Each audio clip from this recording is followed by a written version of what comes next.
لماذا طلقوا بعضهم البعض؟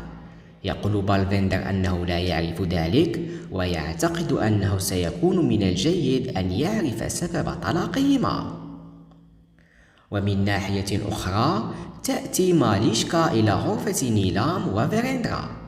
تقول ماليشكا لنيلام أنها ستقبل قرار ريشي مهما كان وتغادر من هناك.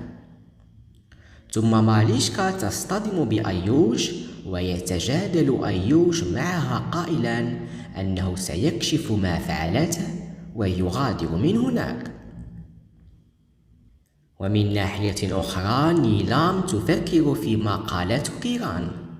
يطلب فيريندرا منها ألا تفكر في الأمر، ويحاول ريشي دخول غرفة نيلام وفيريندرا، وتوقف نيلام ريشي وتقول أنه لن يسمح له بدخول هذه الغرفة إلا إذا وافق على ضبط كل شيء بشكل صحيح. تقول نيلام لفيريندرا أنها لا تريد أن ترى رأسه ينحني أمام صديقتها كيران، ويعتقد ريشي في نفسه أنه ابنها بالقيم التي ربته. وفي وقت لاحق يأتي أيوش للقاء لاكشمي، ورانو تفكر لماذا جاء أيوش إلى هنا. رانو تطلب منه الجلوس وتغادر من هناك. تطلب لاكشمي من أيوش عدم التحدث عن ذلك، وتقول أنه يمكنهم التحدث عن أشياء أخرى. يقول أيوش أنه جاء إلى هنا من أجل شالو، ويتحدث مع لاكشمي لفترة ويغادر من هناك.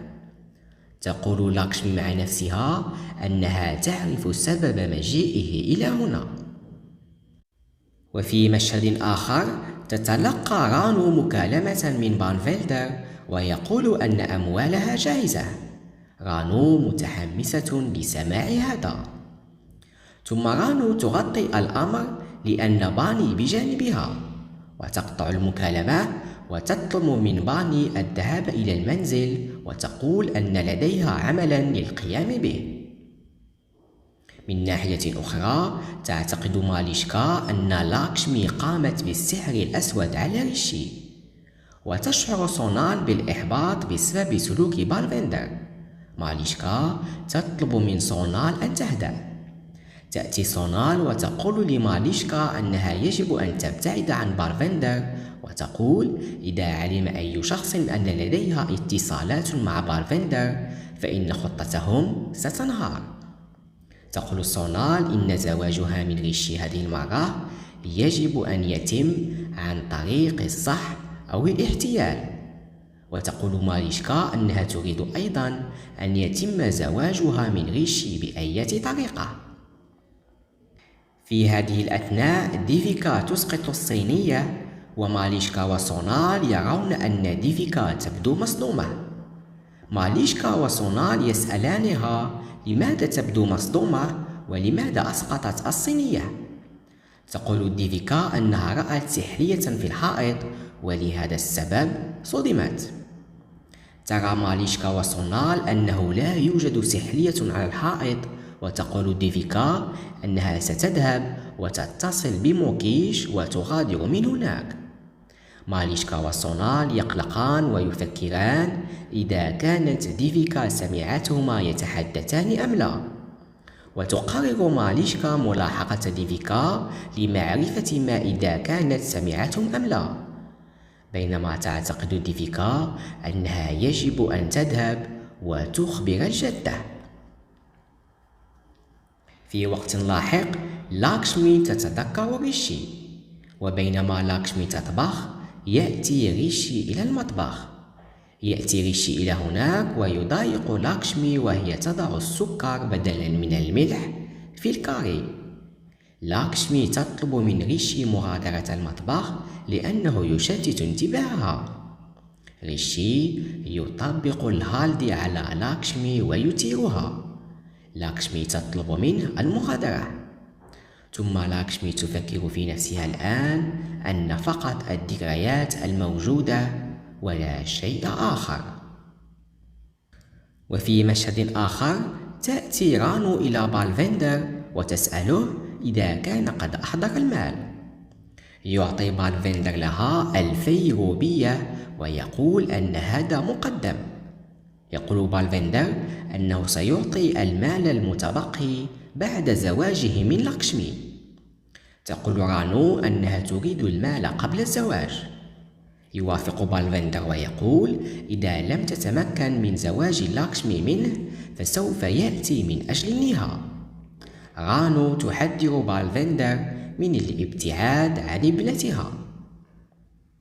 من ناحية أخرى تأتي ديفيكا وتقول للجدة أن ماليشكا وسونال يتصرفان بشكل مثير للريبة لأنهما اعتقدا أنها سمعتهما يتحدثان. الجدة تسأل ديفيكا إذا سمعتهم يتحدثون وديفيكا تقول لا. وتشعر ماليشكا بالارتياح عندما تسمع أن ديفيكا لم تسمع حديثهم. وتشارك ديفيكا شكوكها مع الجدة في أن سونال وماليشكا ربما يخفون شيئا ما. تقول الجدة أنه سيكون من المعقول إذا سمعت شيئا ولكنها لم تسمع شيئا.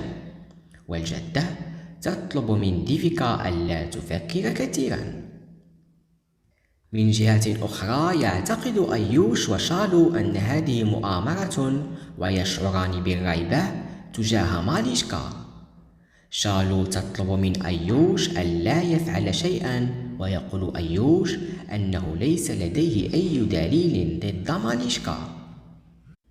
في وقت لاحق يرى بالفندر لاكشمي في الشارع ويأتي إليها ويعرض عليها المساعدة قائلا أنه سيساعدها في حمل الحقائب. لاكشمي ترفض مساعدته وتطلب منه المغادرة ولكن بالفندر يرفض. يذكر بالفندر لاكشمي أنها الآن مطلقة وأنه أعزب ويمكنهما الزواج. في هذه الأثناء يرى ريشي أن بالفندر يضايق لاكشمي ويدهس بالفندر بالسيارة. يقفز بالفندر إلى الجانب للهروب وبعد أن يخرج ريشي يتضارب مع بالفندر ويتشاجر معه. بالفندر يؤذي يد ريشي. بالفندر يجرؤ على ريشي أن يقتله أمام لاكشمي. لاكشمي تحاول إيقاف ريشي ولكنه لا يستمع لها. يمر شخص بالقرب من بالفندر ويعطيه سكينا. لاكشمي ترى السكين في يد بالفندر بينما ريشي لا يزال يريد التشاجر مع بالفندر والانتقام منه. فماذا سيحدث وهل سيتمكن بالفندر من إيذاء ريشي؟ شكرا لكم على متابعة الفيديو للنهاية ولا تنسوا الاشتراك في قناتنا الدراما الهندية وصفحتنا مسلسلات هندية. إلى اللقاء مع ملخص يوم الثلاثاء وأحداث مشوقة تتابعونها في الأسبوع القادم.